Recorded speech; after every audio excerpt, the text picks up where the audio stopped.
Well, last week we had a lovely play with a bunch of different feet that go with this machine, and I found out some interesting things that I had never discovered in the 3 years that I've had this machine. Just goes to show.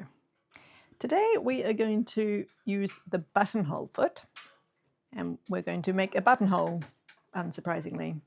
This machine does I guess it's a one-step automatic buttonhole.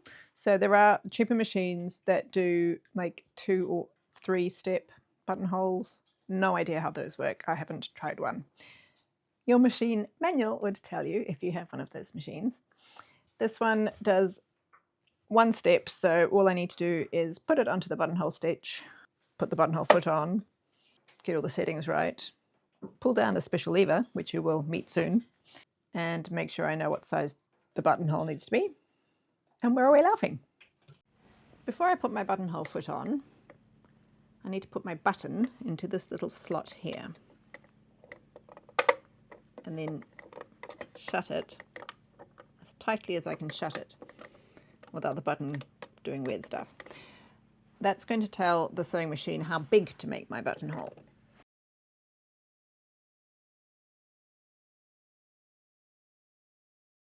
Okay, let's get our settings correct. So we need to choose the buttonhole stitch.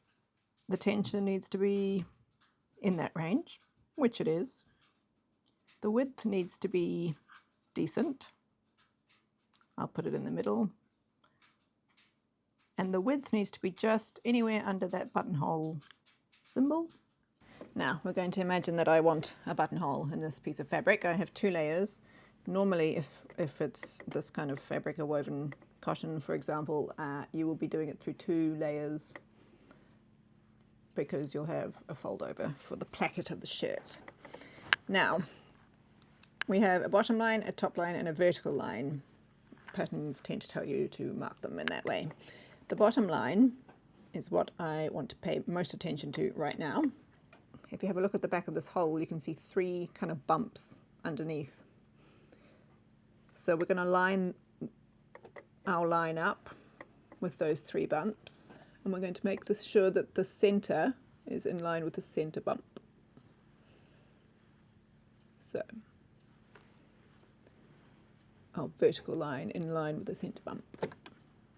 I need to pull this down so that it rests just behind this bit here. That's going to help the machine know when to stop and start and change direction. Everything's ready, so now we just sew.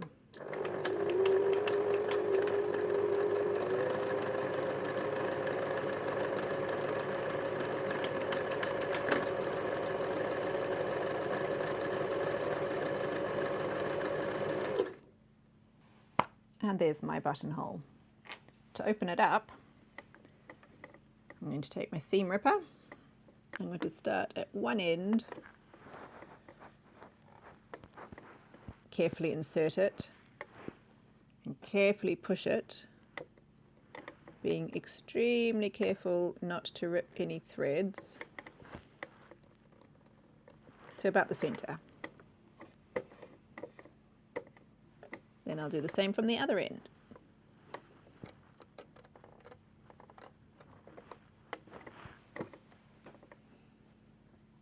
One open buttonhole. This machine doesn't do the densest, nicest stitches, but it still does the job. I can play around with this little dial if I want to adjust it. Turn it left or right to make it more dense or less dense. This is a picture of a buttonhole that's been made with it turned all the way to the most dense setting. For some reason it only makes the left-hand side dense. The right-hand side changes not at all, and consequently looks actually worse than when it's just not very dense at all. Is this a fact that it's old thing, or this machine thing, or I wonder, has it always done that and I just didn't know because I'd never thought to experiment? And that's how it looks turned the other way. I don't see much difference between that and the center. So I said that this lever is rather important to bring down because it will tell the machine what to do. I'm going to show you what happens when you don't do it, because it's very easy to forget. And fancy new machines usually beep at you if you forget, but this one will not. Okay, let's go. Lever thing up.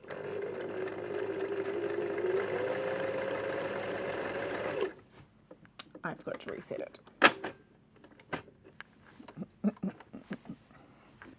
Rosemary wasn't paying attention. Rosemary forgot to reset it to buttonhole again, because if you don't do that in between each stitch, it does things like that. Now you know. Let's try again. I'm just doing it slightly higher up. Right, it begins correctly.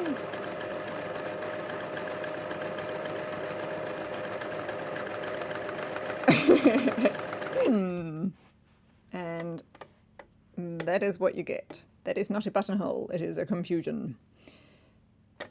If you do not pull this down, it doesn't know when to stop, turn around, and finish things off at the other end. So always remember to pull that down. And it's also easy to accidentally put it that way. That's not going to help you. It has to be behind. So that is how you make a buttonhole with this particular machine. If you missed the video on how to use all the other feet, you can watch that from a link somewhere on the screen. And check out the rest of my videos in this series on my little Janome. This may be the last video of this series. I haven't quite decided, but some of the other ones that I was thinking of doing are kind of more generic. I may or may not put them in this particular series. They might just go in general how to. If there are any questions that you have about this particular machine, or just any questions at all that you'd like me to answer, please put them in the comments below. I have plenty more videos planned on some of the basics, but if you have specific questions that you want answered, you may as well put them in and I can make those come up quicker. Bye-bye for now.